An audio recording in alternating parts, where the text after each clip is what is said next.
Hey, so this is a recording that I'm going to try to make for the solution to the first homework problem in the homogeneous equations section. So this is all the way back to first order equations. And so the particular one that I'm going to solve here is dy dx 20x plus 5y over 5x plus 20y. So the whole idea here is that we want to rewrite the equation using a new variable v, which is y minus x, or y over x.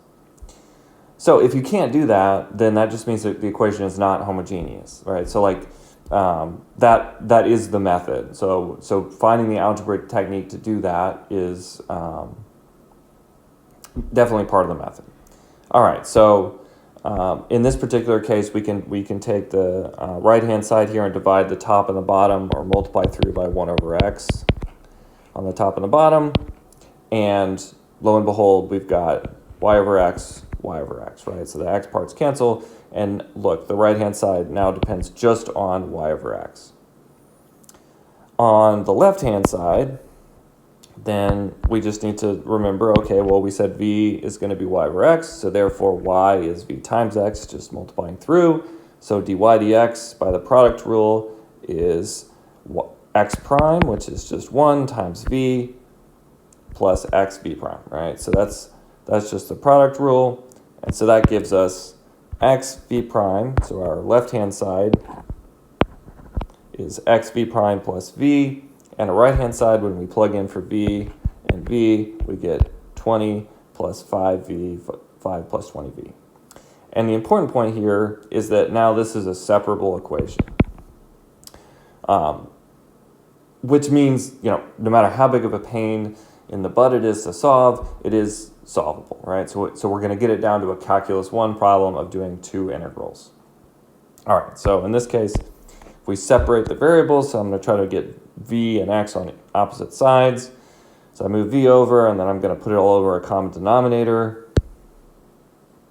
And then, so I just recopied it here, and we distribute it, and so we notice that those cancel, and so we get 20 minus 20v squared, 5 plus 20v, and then the left-hand side's just been going along for a ride here. All right, so now we can multiply through. This depends only on v.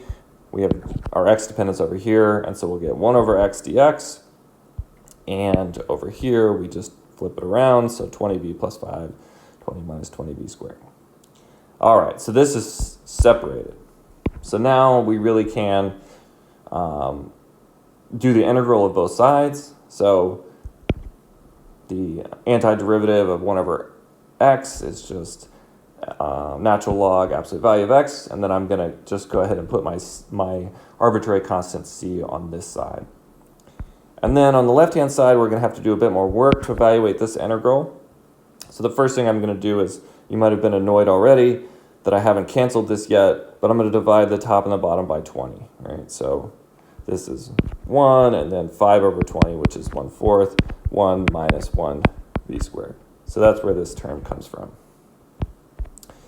All right, and so then very often we'll see with these homogeneous equations problems, the integration technique we need is what's called partial fractions. So the idea here is that we can take this complicated integrand and write it in some way as 2 more simple integrands over here. So the a and the b we have to figure out using some algebra. And you can recognize that because I can factor this denominator into 1 plus v, 1 minus v. And then all you're going to do here is multiply both sides by, or multiply through by this. So, of course, the 1 plus v's are going to cancel there, and the 1 minus v's are going to cancel here, and so we end up with this term. And then I'm just going to group, so I have an a and a b from there, and a b minus a, and so I need b minus a equals 1. I need the coefficient of v to be 1 to match. And I need my constant term, which is a plus b, or 1/4, to match over here. So we have 2 equations and 2 unknowns. You can go through and solve that. You can look through my work there. So I get a equals minus 3/8, and b is 1 plus a, so that's 5/8. And of course you can check that, so 5/8 minus 3/8 is 1/4, or 2/8, and then b minus a gives me 1, right? So once you've found it, you can check it pretty easily. All right, so that means that our integrand is now much easier. This term has just been coming along for the ride, but now I can integrate these two simpler terms. All right, so I've plugged in now v plus 1/4, 1 minus v squared is this, where my a and b are negative 3/8 and 5/8. And so these are natural logs, once again, but there's one little trick here you can see I've highlighted in red. So because this has a negative sign here, by the chain rule, we need to have a negative sign out front, right? Because if I take this derivative to get back here, I'm going to get the derivative of the inside function, which gives me a -1. So that's something that's very easy to overlook, especially after 3 pages of work, to flip that one sign. So that's where that negative sign comes from, is the chain rule. All right, so at this point, we're really done with the differential equations part, but we can simplify this, and it's a good exercise in logarithm rules to try to simplify this down to get a nicer form for our solution. So the first thing I did was multiply both sides by 8, right? So I have a common 8 and 8 here, so I get 8 on this side. And then the -3 and -5, I can put those inside of a logarithm, right? So you might remember that ln of is y ln x. So I'm just using that term, that logarithm property here. And then, of course, if I add, if I add 2 logarithms, then that means that I'm multiplying inside the logarithm.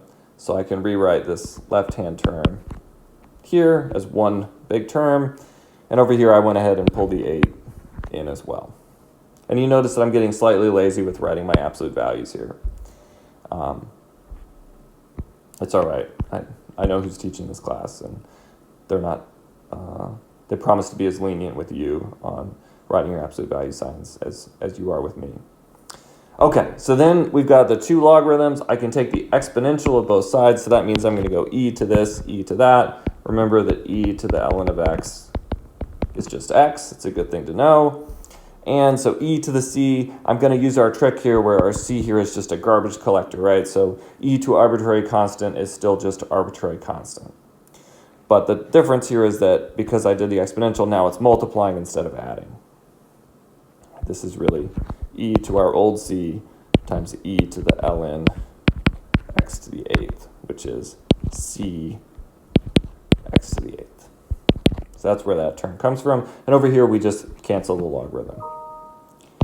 All right, so now I'm going to multiply, put these terms over here with the x to the 8th, and then I'm just going to move the c over. And once again, this is really 1 over c, but because it's arbitrary, we'll just keep writing c.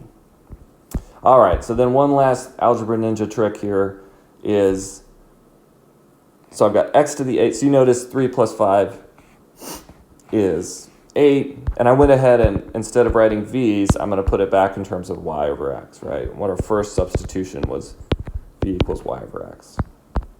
All right, so I could take 3 x's and 5 x's and just group it like this, right? I mean, so this is just a different grouping here, but now you can see that x times this is the same thing as I can put the x inside the powers now, which means you can see that now if I group those together, I get x plus x times y over x, so that cancels out, and I get x plus y cubed, x minus y to the 5th equals our arbitrary constant.